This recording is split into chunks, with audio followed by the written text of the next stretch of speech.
Bonsoir à toutes et à tous. On se retrouve ce soir depuis l'école Jean-Marie Brison pour notre second conseil municipal du mandat. C'est un conseil municipal important puisque nous allons désigner les représentants élus dans les différentes commissions, commissions d'appel d'offres, etc. C'est un conseil municipal également important puisqu'il y a des sujets budgétaires. Nous allons voter le CFU, le compte de résultat de l'année 2025, qui est extrêmement excédentaire, plus d'1,3 million, ce qui va permettre d'aborder l'année 2026 sereinement d'un point de vue budgétaire et de financer nos grands projets, notamment la rénovation de l'hôtel de ville.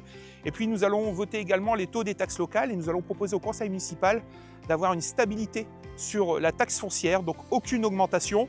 Nous proposerons cependant une augmentation de la taxe sur les logements vacants pour poursuivre notre politique de lutte contre les logements vacants et obliger les propriétaires, via cette augmentation de taxes, à réaliser des travaux ou à vendre ces logements pour retrouver un certain nombre d'habitants sur notre commune.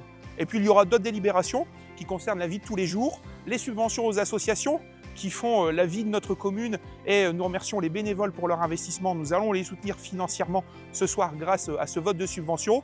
Et puis il y a des subventions autour de la politique de la ville, autour d'actions locales dans les quartiers dans le cadre de la politique de la ville, avec l'abaissement de la taxe foncière sur le foncier bâti des bailleurs sociaux, où tout un travail a été fait pour améliorer le cadre de vie, pour amener de l'animation de leur quartier et pour travailler autour de l'emploi et de l'insertion.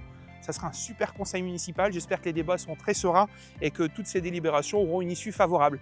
À très bientôt!